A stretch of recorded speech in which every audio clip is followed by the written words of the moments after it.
Bonjour et bienvenue dans cette vidéo. Nous allons explorer comment utiliser ChatGPT et Canva pour créer des contenus de masse, c'est-à-dire créer plusieurs contenus en un seul clic. Alors, avec la montée en puissance des réseaux sociaux et la nécessité des entreprises pour créer des contenus de manière rapide et efficace, nous allons tout simplement découvrir comment ces deux outils peuvent être utilisés ensemble pour générer du texte et créer des designs visuels pour des publications de qualité et en grande quantité. Donc, que vous soyez propriétaire d'une petite entreprise ou un marketeur ou simplement quelqu'un qui cherche à améliorer son contenu en ligne, cette vidéo est faite spécialement pour vous. Alors sans plus tarder, plongeons dans le monde passionnant de ChatGPT et Canva. Mais avant tout simplement de se plonger dans ce monde, nous allons activer la cloche de notification si on est abonné. Et si on n'est pas abonné, nous allons nous abonner et activer la cloche de notification.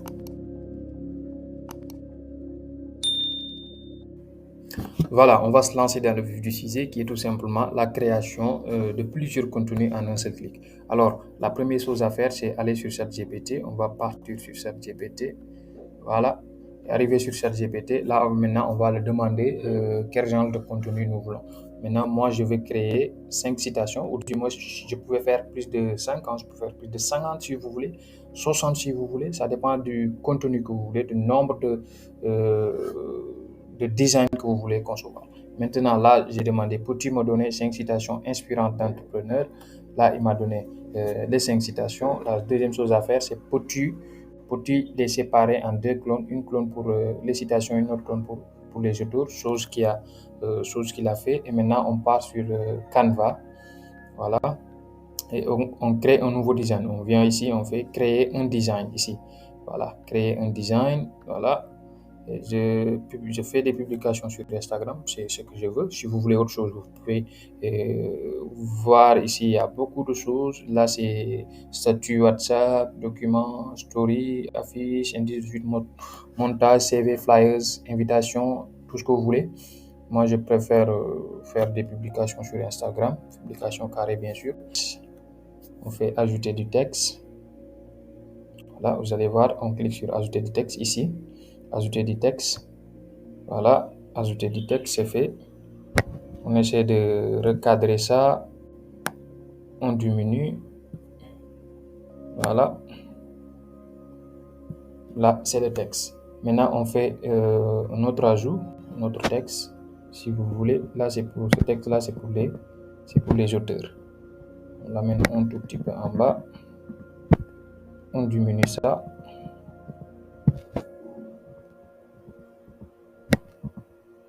Voilà, c'est fait. Maintenant, après ça, on va sur nos applications. Donc, au niveau de nos applications, tu cliques tout simplement créer en bloc, créer un contenu en bloc. Là, c'est ici. Pour moi, c'est directement en bas, je l'ai inséré directement en bas, mais si vous ne le voyez pas au niveau de cette barre-là, il faut aller sur mes applications, autre application de Canva, et en bas, vous verrez créer en bloc. Et maintenant, on fait créer en bloc, saisir les données manuelles, vous faites saisir les données manuelles. Après maintenant, là, vous partez sur ChatGPT, vous copiez votre tableau, là, vous copiez tout, copiez, et vous collez au niveau de voilà, CTRL V. Et vous voyez là, la colonne c'est pour les citations, cette colonne là c'est pour les adresses. On fait terminer. Et on vient au niveau de notre design, on clique sur, on fait clic droit, on fait connecter les données. Là, on fait connecter le nom. Le nom, ça correspond à la citation, connecter le nom. Là, on vient sur ça, on fait clic droit, on fait connecter les données, connecter l'adresse mail, Là, ça correspond au nom de l'auteur. Voilà. Et maintenant, c'est fait. Qu'est-ce qu'on va faire? On clique sur continuer. Voilà, on saisit directement. Après générer les 5 pages, si vous cliquez, vous allez voir que les 5 pages vont se générer. Et voilà, c'est fait. Maintenant, vous voyez, là, c'est des citations. Vous avez maintenant un contenu de 5. Là, après, maintenant, vous pouvez réorienter ça. Hein, parce que des fois, la citation est grande, donc c'est à nous de de la réorienter et faire de telle sorte que le cadrage soit dans la qualité que l'on veut. Et voilà, les 5 citations sont tous là. Voilà, maintenant si vous voulez, vous pouvez encore une fois modifier le design, par exemple, changer le fond, faire comme ça par exemple. Voilà, l'arrière-plan, on peut le mettre en rouge. Oui. Ça, c'est joli. Si vous voulez aussi, vous pouvez ajouter tout simplement l'image de l'auteur. Comment faire? Là, maintenant, on part sur nos applications. On part texte-image. On va sur texte-image. On clique sur texte-image. Après, maintenant, on va faire... voilà. Là, maintenant, l'auteur, c'est Winston Churchill. On fait Winston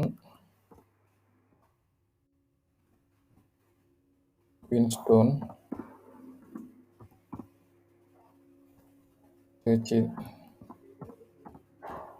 Winston Churchill. Voilà, on fait générer votre image. On attend l'autre. Voilà, on clique sur celui-là. Ça va venir. Voilà, l'image est là. Maintenant, on va le réorienter. Maintenant, qu'est-ce qu'il faut faire? C'est cliquer sur l'image, aller sur modifier photo. Vous allez voir, modifier photo. On est maintenant sur modifier photo. On clique là, on va effacer l'arrière-plan. Là, on clique sur modifier photo. Après, ça nous amène directement ici. On part sur outils. Outils, il y a effacer l'arrière-plan ici. Voilà, on fait effacer l'arrière-plan. On patiente un tout petit peu. Ça va effacer. Patiente un tout petit peu. Voilà. Voilà, c'est fait maintenant. Là, il a effacé l'arrière-plan. Voilà, on peut redimensionner pour que les écritures puissent apparaître correctement. Voilà. Et c'est fait pour cette première citation. On part au niveau de la deuxième citation si vous voulez. Là, si vous voulez, vous pouvez changer aussi le fond. Par exemple, mettre ça en bleu si vous voulez, ou en vert. Voilà, c'est à vous de voir. Et ici, c'est la photo, normalement de Thomas Edison, vu que c'est l'auteur. Donc, on part sur générer image, comme je vous l'avais dit tout à l'heure. Nos applications, on clique text to image. Là, maintenant, au lieu de Winston Churchill, on va faire Thomas Edison. Après, maintenant, on prend la photo de Thomas Edison. On essaie de l'insérer en bas ou en haut. C'est à vous de voir la position qui vous convient, qui vous charme le plus. Et maintenant, vous le faites. Voici, c'était tout pour ça. Il y a beaucoup de fonctionnalités. Il y a beaucoup de fonctionnalités que vous pouvez utiliser sur véritablement Canva avec ChatGPT.